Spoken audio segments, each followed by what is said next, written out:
Presiding officer अपने अमले के साथ वोटिंग के शुरू होने से 2 घंटे कबल पोलिंग स्टेशन पर पहुंचें और तमाम इंतजामात का एक बार फिर जायजा लें। बड़ा सब्ज थैला खोलें और इनवॉइस के मुताबिक इलेक्शन मटेरियल चेक करके सामान और स्टेशनरी हिदायत के मुताबिक अमले में तकसीम करें। याद रहे कि बैलेट पेपरों वाले छोटे सफेद और हल्के सब्ज थैले पोलिंग के आगाज के वक्त पोलिंग एजेंट्स की मौजूदगी में खोलें। प्रिजाइडिंग ऑफिसर और पोलिंग का अमला अपने अपने कार्ड्स और बैजेस लगाएं। पोलिंग बूथ्स पर जनाना या मर्दाना के कार्ड्स लगाएं और हर पोलिंग बूथ में कौमी और सूबाई असेंबली के बैलेट बॉक्स रखें। वोटिंग के दौरान पोलिंग स्टेशंस में दाखिले की इजाजत सिर्फ voters, polling agents, election agents, उम्मीदवारान, मजाज मुबस्सिरीन और रिटर्निंग ऑफिसर या इलेक्शन कमीशन के इजाजतनामे के हामिल अफराद को है। ताहम माजूर वोटर्स की मदद के लिए एक शख्स साथ अंदर आ सकता है। प्रिजाइडिंग अफसरान पोलिंग अमले में सामान और स्टेशनरी तकसीम करें। इंतखाबी फहरिस्त की तकसीम। प्रिजाइडिंग ऑफिसर पैकिंग इनवॉइस यानी फॉर्म 36 में दी गई मालूमात के मुताबिक इंतखाबी फहरिस्त को इस तरीके से तकसीम करें। मर्दों और खवातीन की फहरिस्त को बूथ के मुताबिक तकसीम करें। फहरिस्त के किसी सफ़े को 2 हिस्सों में ना फाड़ें।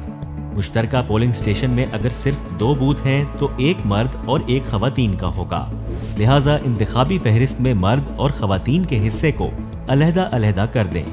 3 बूथ्स वाले पोलिंग स्टेशंस में 2 बूथ्स मर्दों और 1 बूथ खवातीन के लिए होगा, लिहाजा इंतखाबी फहरिस्त को इसके मुताबिक तकसीम करें। कोशिश करें कि मर्द वोटर्स का मुतल्लिका हिस्सा 2 मुसावी हिस्सों में तकसीम हो। पोलिंग स्टेशन पर 4 बूथ्स की सूरत में मर्दों और खवातीन में 2-2 बूथ्स तकसीम होंगे, लिहाजा मर्दों और खवातीन वोटर्स की तादाद 2 बराबर हिस्सों में तकसीम करें। पोलिंग स्टेशन एक से ज्यादा शुमारियाती ब्लॉक्स पर मुश्तमिल हो तो यही तरीका हर ब्लॉक के लिए इख्तियार करें। ये तरीकाकार कौमी और सूबाई असेंबली दोनों की इंतखाबी फहरिस्तों की तकसीम के लिए इख्तियार किया जाएगा। बैलेट पेपर्स की तकसीम। बैलेट पेपर्स वाले बंद थैले पोलिंग के मुकर्ररा वक्त पर उम्मीदवारान या इलेक्शन एजेंट्स, पोलिंग एजेंट्स और मुबस्सिरीन के सामने खोलें। इन सब की अदम मौजूदगी की सूरत में प्रिजाइडिंग ऑफिसर अपने अमले के सामने थैले खोलकर इंतखाबी अमल का आगाज कर दें। ताहम इंतखाबी अमले से बयान पर दस्तखत ले लें कि बंद थैलों की सील उनके सामने खोली गई है। कौमी असेंबली के सब्ज बैलेट पेपर्स और सूबाई असेंबली के सफेद बैलेट पेपर्स के इब्तिदाई और आखिरी सीरियल नंबर्स पैकिंग इनवॉइस यानी फॉर्म 36 के मुताबिक चेक कर लें। एहतियातन हर बैलेट पेपर बुक का सीरियल नंबर भी नोट करें और बुक के सफ़ों का सीरियल नंबर गिन लें।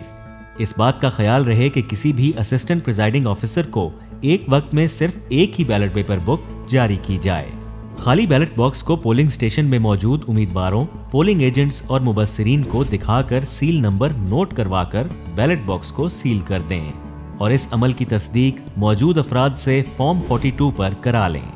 बैलेट बॉक्स भर जाने की सूरत में या पोलिंग खत्म होने पर ढक्कन पर चटखनियां मिलाकर ढक्कन पर मौजूद दर्ज बंद कर दें और दोनों चटखनियों के अंदर से एक और सील गुजार दें। इस सील का नंबर भी पोलिंग एजेंट्स को नोट करवा दें। बैलेट बॉक्स खोलने के लिए सील टैग तोड़ दें। ताहम इस अमल से पहले पोलिंग एजेंट्स और पोलिंग पर मौजूद मजाज अफराद को सील नंबर चेक करवा दें। याद रहे कि बैलेट बॉक्स खोलने का अमल सिर्फ पोलिंग के इख्तिताम और वोटों की गिनती से पहले ही अमल में लाया जाएगा। वोटिंग का अमल। पोलिंग ऑफिसर की जिम्मेदारी। पोलिंग स्टेशन में वोटर्स के दाखिल होने पर पोलिंग ऑफिसर उसके दाएं अंगूठे के नाखून के जोड़ पर अनमिट स्याही का निशान चेक करे। इसके बाद वोटर का असल शनाख्ती कार्ड चेक किया जाए और कवायफ को इंतखाबी फहरिस्त से मिला ले। याद रहे कि ज़ायदुल मियाद शनाख्ती कार्ड के हामिल अफराद भी वोट डाल सकते हैं। ताहम शनाख्ती कार्ड की फोटोकॉपी या कोई भी दीगर दस्तावेज वोट डालने के लिए काबिल कबूल नहीं है। शनाख्ती कार्ड चेक करने के बाद इंतखाबी फहरिस्त में वोटर का नाम और सिलसिला नंबर बुलंद आवाज में पुकारे। इसके बाद वोटर के दाएं हाथ के अंगूठे पर अनमिट स्याही का निशान लगाएं और इंतखाबी फहरिस्त में वोटर की तस्वीर के सामने उसके अंगूठे का निशान सब्त करवाएं। मर्द वोटर से बाएं और खातून वोटर से दाएं अंगूठे का निशान लगवाया जाए। इसके बाद वोटर का नाम इंतखाबी फहरिस्त में सीधी लकीर लगाकर काट दें। वाज़ेह रहे कि ये अमल कौमी और सूबाई दोनों हलकों की इंतखाबी फहरिस्त में किया जाएगा। वोटिंग का अमल। असिस्टेंट प्रिजाइडिंग ऑफिसर की जिम्मेदारी। पहला असिस्टेंट प्रिजाइडिंग ऑफिसर कौमी असेंबली के लिए बैलेट पेपर के काउंटर फॉइल को पुर करने के बाद मर्द वोटर के बाएं और खातून वोटर के दाएं अंगूठे का निशान लगवाए। काउंटर फॉइल पर सरकारी मोहर लगाकर दस्तखत करे। इसके बाद बैलेट पेपर्स अलग करके उसकी पुश्त पर सरकारी मोहर लगाए और अपने दस्तखत करे और बैलेट पेपर वोटर के हवाले करके उसे दूसरे असिस्टेंट प्रिजाइडिंग ऑफिसर की तरफ भेज दे। दूसरा असिस्टेंट प्रिजाइडिंग ऑफिसर सूबाई असेंबली के बैलेट पेपर जारी करने के लिए यही अमल दोहराए। साथ ही दूसरा असिस्टेंट प्रिजाइडिंग ऑफिसर वोटर को बैलेट पेपर तय करने का तरीका बताए और 9 खानों वाली मोहर देकर वोटिंग स्क्रीन की तरफ भेज दे, जहां वोटर राजदारी से अपना हक़ राय दही इस्तेमाल करे और बैलेट पेपर बैलेट बॉक्स में डालकर बाहर चला जाए। आम वोट के अलावा वोट की 3 इकसाम हैं: tendered vote, challenged vote, stray या जाया शुदा यानी spoiled ballot paper. Tendered vote: अगर कोई वोटर वोट डालने के लिए आए और उसके अंगूठे पर अनमिट स्याही का निशान ना हो, लेकिन वोटर लिस्ट में से उसका नाम कटा हुआ हो, तो प्रिजाइडिंग ऑफिसर वोटर की शनाख्त की तसल्ली करे और उसे टेंडर्ड वोट की इजाजत दे। मुतमईन ना होने की सूरत में इम्पर्सनेशन की मुतल्लिका दफा के तहत मुतल्लिका वोटर के खिलाफ कार्रवाई अमल में लाई जा सकती है। टेंडर्ड वोट की इजाजत देने से पहले वोटर के शनाख्ती कार्ड की कॉपी हासिल कर ली जाए। टेंडर्ड वोट के लिए कौमी और सूबाई असेंबली के अलहदा बैलेट पेपर जारी किए जाएं और उन्हें टेंडर्ड बैलेट पेपर के लिफाफे पैकेट नंबर 4 में डालकर अपने पास महफूज कर लें। टेंडर्ड बैलेट पेपर को बैलेट बॉक्स में ना डाला जाए। Presiding officer tendered vote list form 43 की कौमी और सूबाई असेंबलियों के लिए अलग अलग कॉपियां तैयार करे। इस फॉर्म पर वोटर के मुतल्लिक मालूमात दर्ज करे और उसके दस्तखत पर अंगूठे का निशान लगवाए। इसके बाद वोटर को बाहर जाने की इजाजत दे।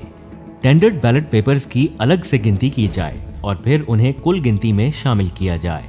Tendered vote list form 43 voter के कौमी शनाख्ती कार्ड की नकूल पैकेट 14 में डालकर रिटर्निंग ऑफिसर को दी जाए। चैलेंज्ड वोट: उम्मीदवार या पोलिंग एजेंट किसी भी ऐसे शख्स के वोट को चैलेंज करने का हक रखते हैं जिसके बारे में उन्हें यकीन हो कि वोटर पहले वोट डाल चुका या चुकी है या वो किसी और वोटर की जगह आया या आई है। वोट चैलेंज करने वाले को बताया जाए कि बवक्ते ज़रूरत उन्हें ये इल्ज़ाम अदालत में साबित करना पड़ेगा। साथ ही उससे 100 रुपया फीस वसूल की जाए और हाथ से लिखी हुई रसीद दी जाए। पोलिंग के बाद ये तमाम रकम रिटर्निंग ऑफिसर के हवाले की जाए। ताहम वोटर को मामूल की कार्रवाई से गुजारें। चैलेंज्ड बैलेट पेपर को बैलेट बॉक्स में ना डाला जाए। चैलेंज्ड बैलेट पेपर को पैकेट 7 में रखें। उनकी फहरिस्त फॉर्म 44 की सूबाई और कौमी असेंबली के लिए अलग अलग कॉपियों पर वोटर के कवायफ दर्ज करें और उस पर उसके दस्तखत और अंगूठे का निशान लगवाएं। स्ट्रे और जाया शुदा यानी स्पॉइल्ड बैलेट पेपर्स: अगर कोई जारी करदा बैलेट पेपर पोलिंग स्टेशन के अंदर या बाहर पड़ा हुआ मिले तो उसे स्ट्रे या जाया शुदा बैलेट पेपर शुमार किया जाएगा। अगर किसी बैलेट पेपर पर गलती से निशान लग जाए या फट जाए या वो इस तरह मस्ख हो जाए कि काबिल इस्तेमाल ना रहे तो उसे स्पॉइल्ड बैलेट पेपर शुमार किया जाए। स्पॉइल्ड बैलेट पेपर्स की पुश्त पर प्रिजाइडिंग ऑफिसर कैंसल्ड लिखें।